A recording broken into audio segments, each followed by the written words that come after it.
बिस्मिल्लाहिर्रहमानिर्रहीम। मेरा नाम है मोहम्मद वैस। मेरे चैनल का नाम है स्काई इमिग्रेशन कंसल्टेंट्स। इस तरह मेरी वीडियो देख रहे हैं मेरे YouTube channel sky immigration consultants और मेरे Facebook page sky immigration consultants पे। अल्हम्दुलिल्लाह कि मैं आपको बता दूँ कि ईद के बाद हम लोग जब आएँ तो एक हमारी अच्छी न्यूज़ है कि देखें, वीज़े लगते भी हैं और रिफ्यूज़ भी होते हैं। ठीक है, हम लोग आते हैं फ्रंट पे अपने प्लेटफॉर्म पे यूट्यूब पे और फेसबुक पे बताते हैं जी कि हमने फ़लाँ का वीज़ा अप्लाई किया जो अनफॉर्चुनेटली रिफ्यूज़ हो गया। बेशक हम लोग जो वीज़े हमारे अप्रूव्ड होते हैं हम उसको डिक्लेयर नहीं करते, प्रमोट नहीं करते अपने फेसबुक पे या यूट्यूब पे, मगर उसमें कुछ ऐसी सक्सेस स्टोरीज होती हैं जो हमें लगता है कि हमें शेयर करनी चाहिए, तो वो हम लोग आपसे लाजमी शेयर करते हैं। क्यों हम लोग? क्योंकि अक्सर ऐसा होता है कि जो क्लाइंट है, अगर क्लाइंट ने हमें अप्रोच किया, मैं बता दूँ आपको, ये भी शायद ये बात करने वाली है या नहीं कि हमें ये नहीं पता होता कि क्लाइंट जो है हमसे रब्ता कर रहा है वो किस सिटी से। क्योंकि ऑब्वियसली अगर आपका आईडी कार्ड इस्लामाबाद का बना हुआ है और आप रहते लाहौर में, तो हम लोग समझेंगे क्लाइंट एप्लीकेंट लाहौर में, वो हमसे अगर अपने डॉक्यूमेंटेशन शेयर करता है, अगर उसका जब वीज़ा ग्रांट हो जाता है तो उससे शेयर करेगा, देन नहीं तो हम उसको अप्रोच नहीं करते भजन कि आप अपना वीज़ा शेयर करें। क्यों? वो उसकी प्राइवेसी होती है। ना तो हम उसको बिठा के कोई इंटरव्यू कंडक्ट करने की कोशिश करते, ना तो हम उसको ये कहते हैं कि हमारे ऑफिस में आओ। बहरहाल ये चीज़ें साइड पे, वीडियो बनाने का मकसद क्या है? मकसद ये है कि अल्हम्दुलिल्लाह आपने हमारा थंबनेल देखा होगा कि जो हमारे वीज़े कल अप्रूव हुए, मैं आपको उसकी फिर डिटेल ही बता दूं। अपनी स्क्रीन में आप देख सकते हैं, जो अब आपके सामने स्क्रीन पे आ रहा है ये है एक केस एप्लीकेंट का जो 10 ईयर्स का बैन था। अल्हम्दुलिल्लाह इनका 10 ईयर्स का बैन भी रिमूव्ड हुआ, इनका वीज़ा भी ग्रांट हुआ और साथ ही इनसे पासपोर्ट भी दोबारा मांग लिया गया कि हम आपको वीज़ा ग्रांट कर रहे हैं।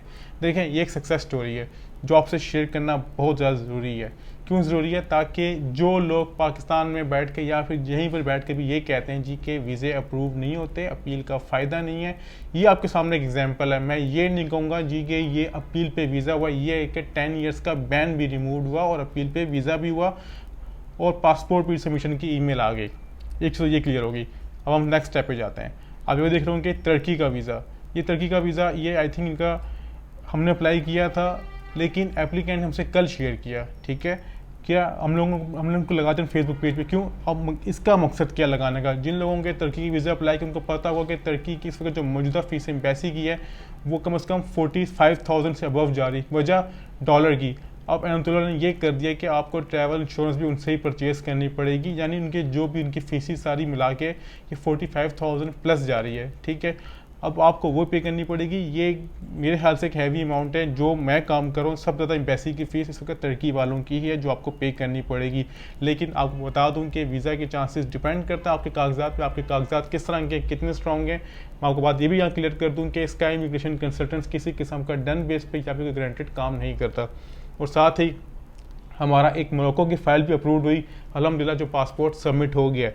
क्योंकि आपको पता होगा जो मोरक्को के केस होते हैं वो आपको फ़ौरन स्टिकर नहीं देते, वो आपसे 1 से 1.5 हफ्ते का टाइम लेते हैं और आपसे एम्बेसी की फ़ीस तब चार्ज की जाती है जब आपका वीज़ा ग्रांट हो जाता है। लेकिन आपसे पासपोर्ट तभी हासिल करते हैं जब आपको उन्हें वीज़ा देना होता है। तो ये भी हमारी सक्सेस स्टोरी थी। ठीक है, और हमारे लास्ट में जो हमारा था कि वीज़ा ऑन अपील। देखें, जिन लोगों ने, आपको पता है कि हमारे यूके के जो वीज़े हैं वो अल्हम्दुलिल्लाह जिन लोगों ने फेसबुक पेज पे फॉलो किया हुआ है, स्काई इमिग्रेशन कंसल्टेंट्स के नाम से हमारा फेसबुक पेज है, वो आप देखते होंगे बहुत से हमारे वीज़े जो अपील्स पे वो ग्रांट होते हैं। और हमें ये भी पता है कि जो हमारा फॉर्मेट है वो इसका मार्केट में भी चल रहा है। क्योंकि हम लोग जो चीज़ें, हम लोग अपील का हमारा क्राइटेरिया क्या होता है? हमारा क्राइटेरिया ये होता है, हम लोग जो अपील तैयार करते हैं वो एप्लीकेंट से शेयर करते हैं, एप्लीकेंट्स को रिव्यू करें, मे भी हमसे कोई मिस्टेक्स हुई हो। ठीक है, अगर क्लाइंट समझेगा कि ठीक है उसको फॉरवर्ड करना है, उसको फॉरवर्ड करेंगे। लेकिन एक बात ये भी बहुत अहम है, जब एप्लीकेंट बहुत ज़्यादा उसमें चेंजिंग करवाता है तो ऑब्वियसली उसमें हम लोग क्लाइंट को फॉलो करते हैं। क्यों? Client and boss always right, हम उसको फॉलो करते हैं, लेकिन हम उसे बताने के काबिल नहीं होते भाई आप ये करवा रहे हो कि आपका इसमें रिफ्यूज़ल जो है ना, अपील आपकी अप्रूव नहीं है। क्यों? उसकी वजह ये है कि क्लाइंट का अगर इन केस हमारी अपील जो हम कर रहे हैं अगर वो भी रिफ्यूज़ हो जाएगी तो उससे जो क्लाइंट कहेगा जी मैं ये कह रहा था आपको ऐसा।